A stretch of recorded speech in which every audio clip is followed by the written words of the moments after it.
Welcome to your favorite YouTube channel, Cartoonist Kayfabe. My name is Ed Piskor. I'm Jim Rugg.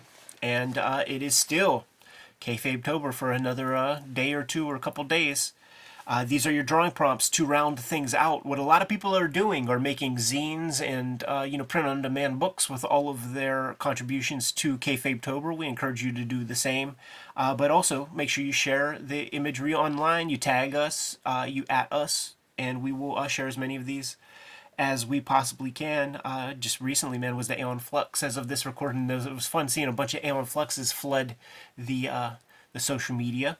Yeah, guys nailed that one. A lot of weird foreshortening and the stuff you want. We are a daily YouTube channel, and we have more than 1,500 videos in the filmography, so we might have talked about your favorites. Go to the front page of the Cartoonist Kayfabe channel, give it a search, and watch those episodes where we talk about your faves. The channel is partially brought to you by the Patreon, and there are 3 levels of support there. Top tier of the Patreon is the King Kayfaber level.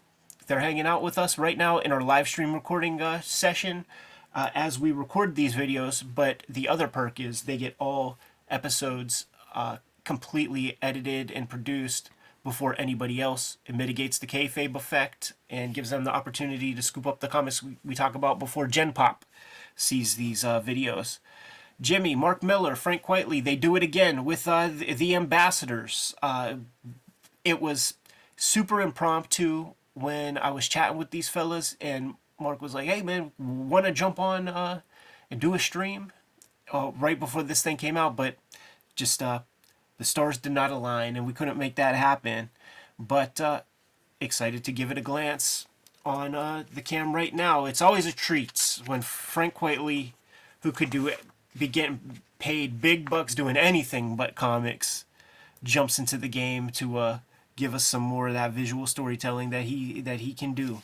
Yeah, and this one's really awesome because you see the credits here, artist and colorist. Yeah. And, that's something that we've talked about and with Frank Quitely about, some of the coloring on previous comics and stuff. So pretty cool to see him, taking that step. Absolutely, man.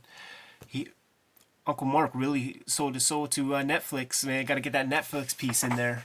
Cartoonist Kayfabe is brought to you by The Books That We Make. Out now. Hip Hop Family Tree Omnibus. Thank you guys so much for supporting it. And if you did not, we still have some copies available. There are 2 rounds of Red Room that are out there. Antisocial Network and Trigger Warnings. Crypto Killers, the 3rd in the set, is coming out in 2024 in January. And X-Men Grand Design Trilogy trade paperback is coming to you in November. Another thing that's coming to you in November is the Street Angel Princess of Poverty collection that is the companion piece to Street Angel Deadliest Girl Alive. Jimmy's been self-publishing over the course of this past year, the BW Zine, 1986 Zine, and True Crime Funnies. And of course, Hulk Grand Design is out there on the stands, but not for long. Now that we are done paying the bills, back to the video. Jump right in, Jimmy. And dude, so it's almost an X-Men opening piece. Mm-hmm. I had to take a look and see if I was reading New X-Men issue number 1 or something. I read these comics and I just wonder, what is Mark Millar giving Quitely versus what is Quitely figuring out? Because his storytelling is exquisite. Absolutely. The right moments to make a panel.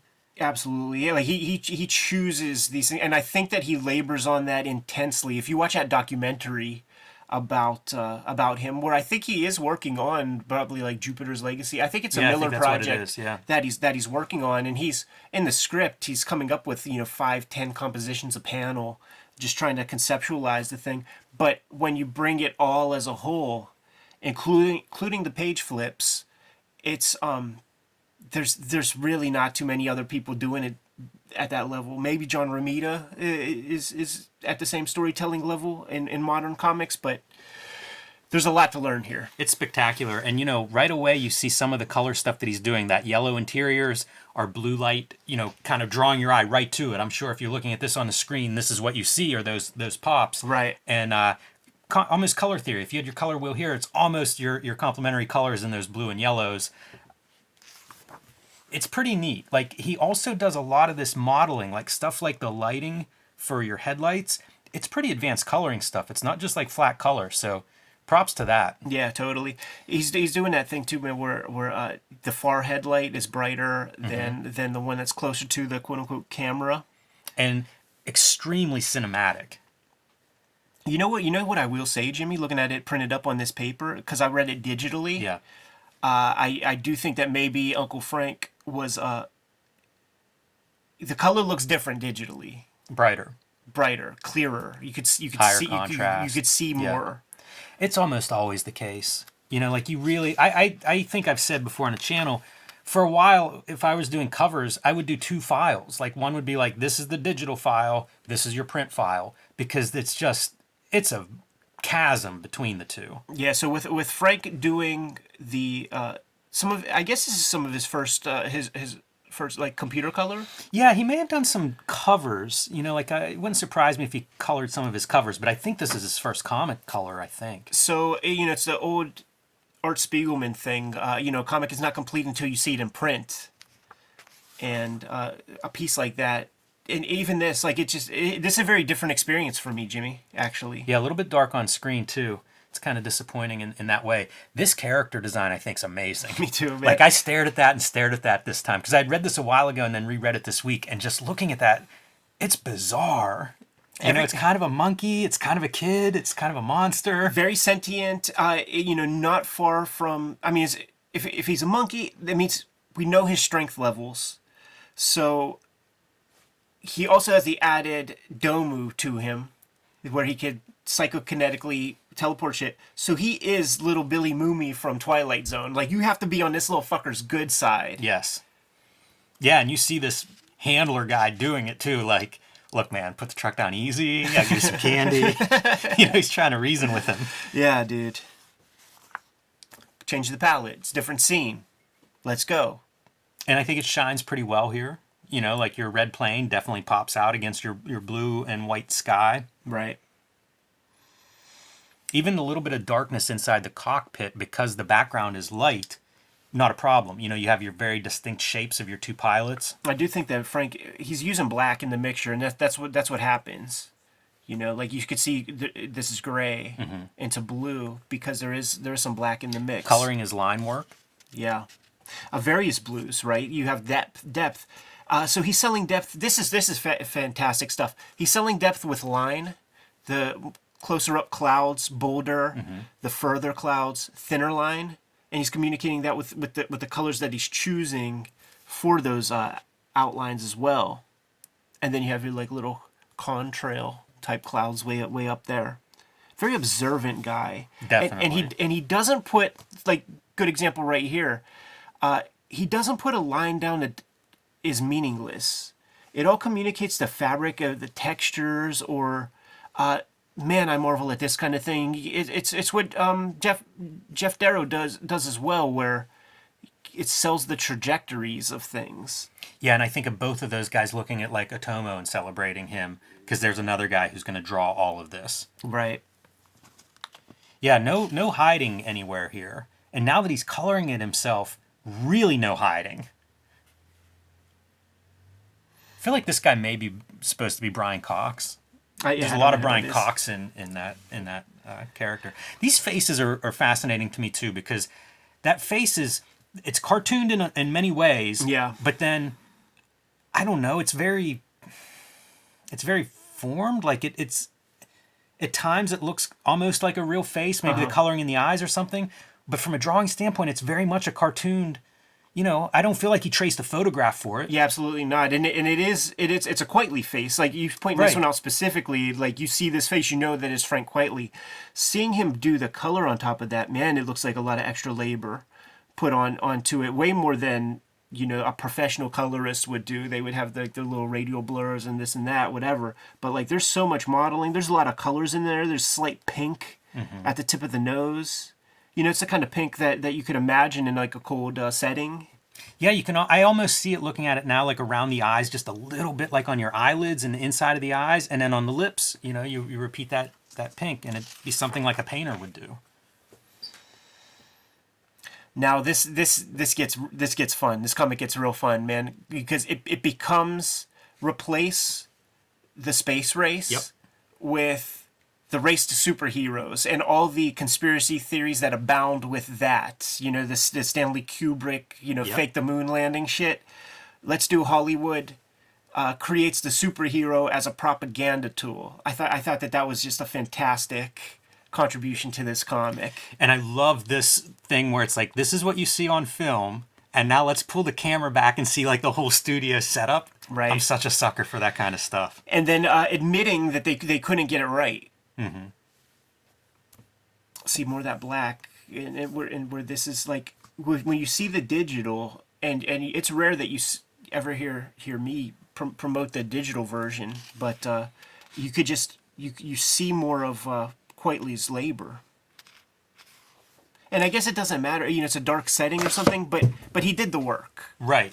I see that in movies. Like that Godzilla movie from a few years ago, I remember seeing it and being like, it's just black. And then I watched it on a screen, and it's like, like on an iMac or something, some good screen, and it's like all these different shades of gray, but on a projection it didn't work. And it's kind of what we get with print versus looking at it on an iPad screen. Like, you just get so much.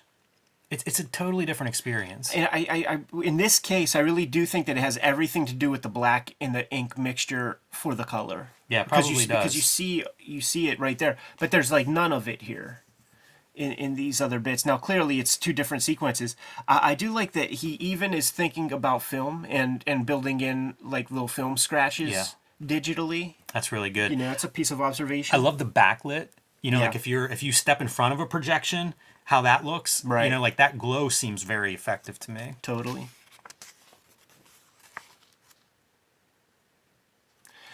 Guess what? The superhero has been perfected.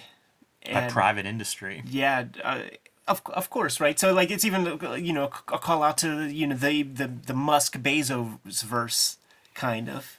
And not just private industry, but non-American. Yes. Which is possibly a problem.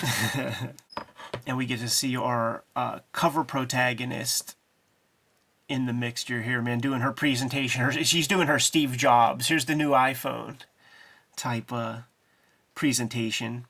And she's supposed to be imprisoned somewhere. Right. So when she comes like through the screen, I feel like that's a really nice effect visually.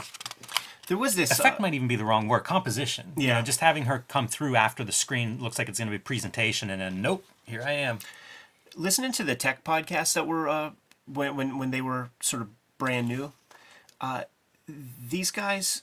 The guys from Tech TV, John C. Dvorak, Leo Laporte, like these dudes that used to be on the Tech TV show, they said that they were at like DreamWorks or ILM at a presentation where Steven Spielberg like comes out and he's talking to them, blah blah blah blah blah, and then dematerializes. Like there's some kind of like hologram technology that exists. It's like $1 zillion to produce, but they all like had a story where like they went to this thing and fucking Steven Spielberg is sitting there talking to them, and then he just like fizzles away.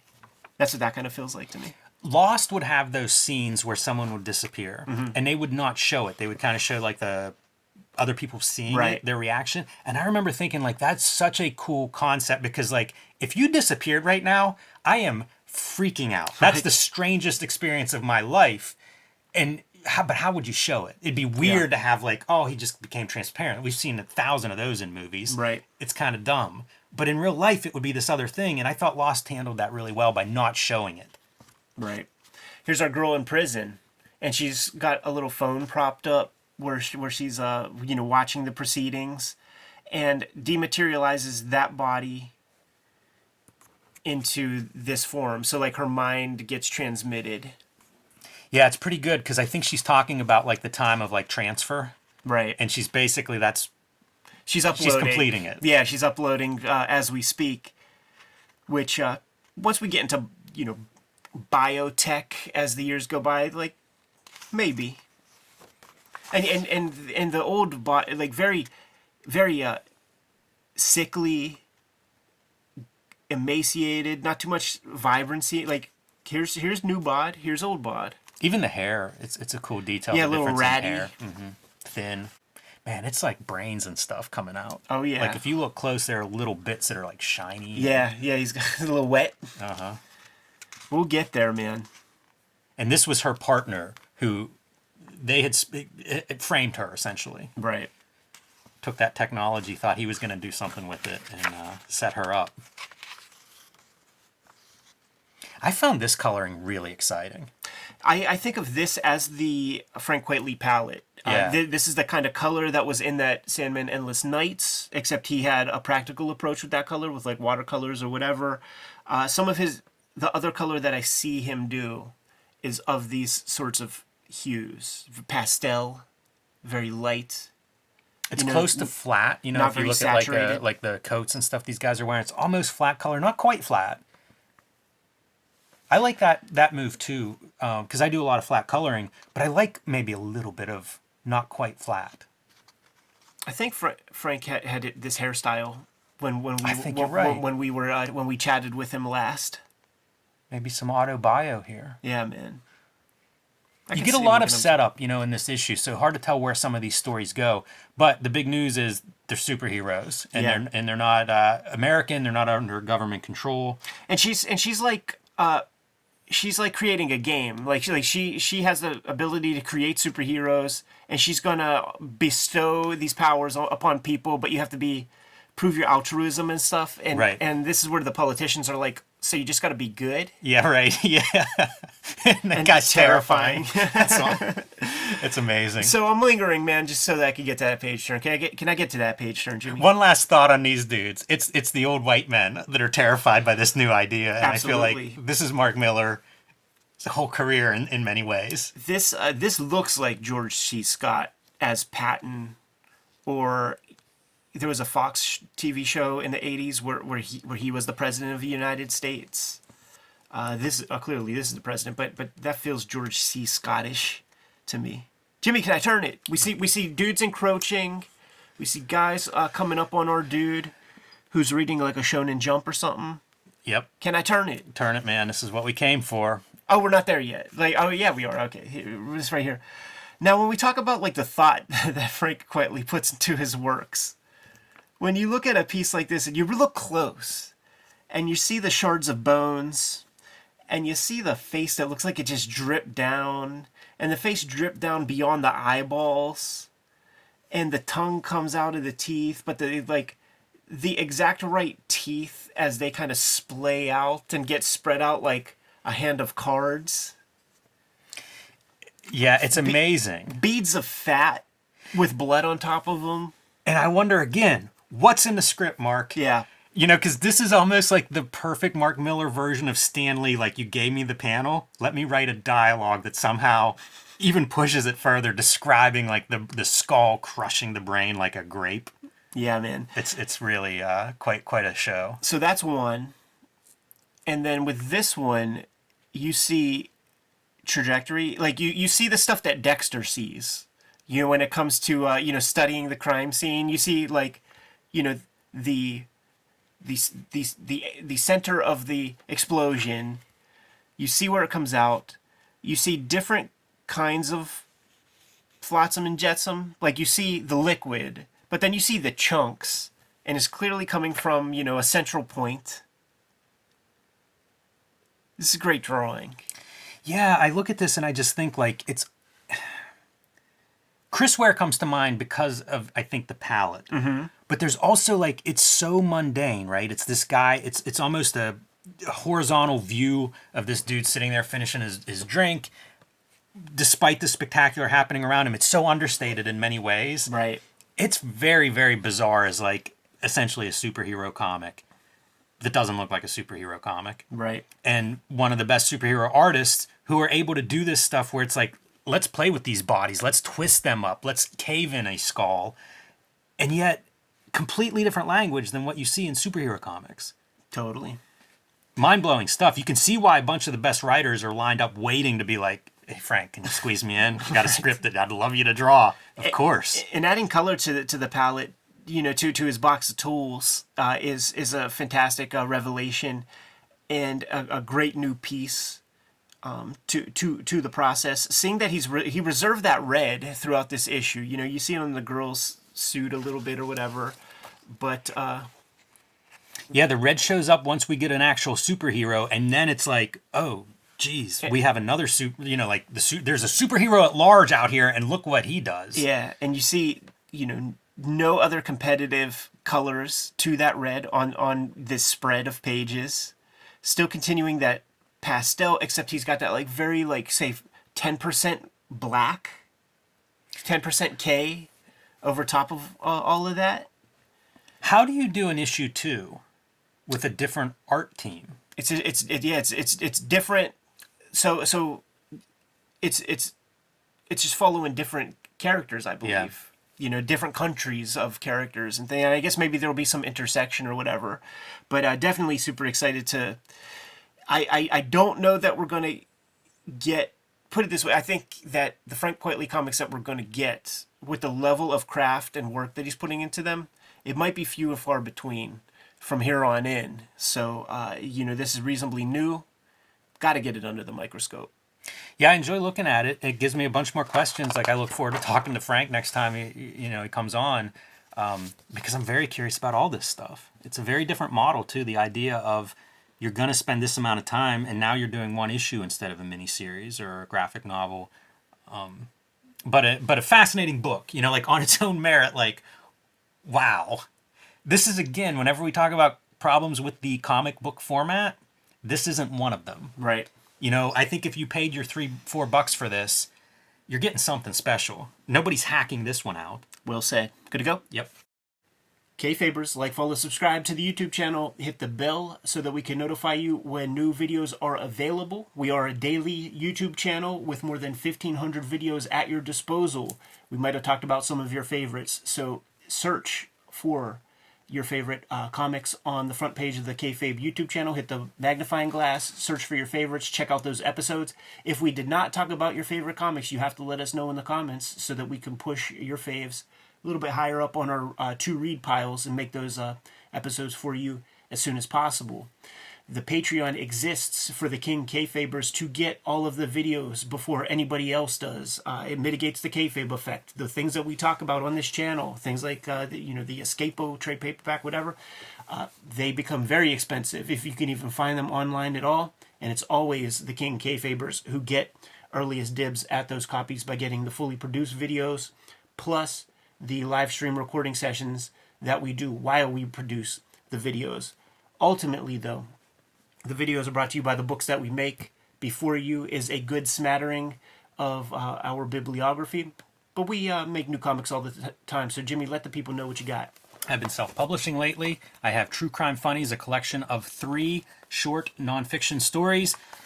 1986 zine is a celebration of the greatest year in comics history, 1986, looking at everything from Dark Knight to Mouse to Teenage Mutant Ninja Turtles and their many ripoffs. And the BW zine, looking at the black and white explosion, self-publishing, and small press books of the 1980s. These are all available right now on my website, jimrugg.com. Coming up in November, I will have a new volume of Street Angel. Street Angel Princess of Poverty will be out from Image Comics at the end of November. You can pre-order or reserve that one now. It is a companion piece to Street Angel, Deadliest Girl Alive, also available from Image Comics. Together, these 2 books will collect all of my Street Angel comics that I have created so far. And finally, Hulk Grand Design, my contribution to the Grand Design stories, one of the books I'm most proud of making. This thing is out of print at the distro level, which means if it's at your comic shop, scoop it up, because it is going to disappear and be hard to replace. Prices are already going up online for these, so if you haven't added Hulk Grand Design to your collection yet, do that now. The Hip Hop Family Tree Omnibus is out there in full effect. Thank you guys so much for supporting it if you did. And if you have not yet, right at this moment at least, there's some steep discounts online that you could find if you don't have a good comic shop in town. 504 pages with about 140 plus pages of additional material. It's going to serve all customers. The people who read Hip Hop Family Tree in the past, you're getting a lot more material to chew on. And if you've never seen Hip Hop Family Tree before, like, now is the time, or generating a new readership with this latest Hip Hop Family Tree Omnibus. let's sell it out before 2023 closes out the calendar year. I think that's a noble goal, and we're more than 75% of the way toward that goal. Not the only holiday piece I'm having come out in 2023. There's going to be an X-Men Grand Design Trilogy trade paperback coming to you. It's going to include all of my X-Men Grand Design works in one handy package. It's going to be the size of a comic. It's going to be smaller than the Hip Hop Family Tree size big books, but that is coming to you in November. Red Room has been the focus for the past couple of years. There are 2 trade paperbacks out right now, the Antisocial Network and Trigger Warnings. Third's going to come to you in January. It's called Crypto Killers. And right now I am serializing my daily strip exclusively to my Patreon. It's called Switchblade Shorties. It's going to be coming out January 1st, 2024. But you could get a leg up and check out those comics before they see the light of day to Gen Pop. Plus, I do streams every now and then here on the Kayfabe channel, producing new comic pages and new strips for that series. So thank you guys who have been supporting that. Let's keep that rocking. The books are the absolute most important part of keeping Cartoonist Kayfabe sustainable to the point where Jimmy and I could collaborate and put these videos together. There are, however, some other ways to support the channel. Jimmy, let the people know. Subscribe to the Cartoonist Kayfabe newsletter at the links below this video. You can also find Cartoonist Kayfabe t-shirts, merchandise, hats, stickers, and more at our spread shop. That link is also under this video. All good ways to support the channel. Give them some marching orders, Jimmy, and we'll be on our way. Read more comics.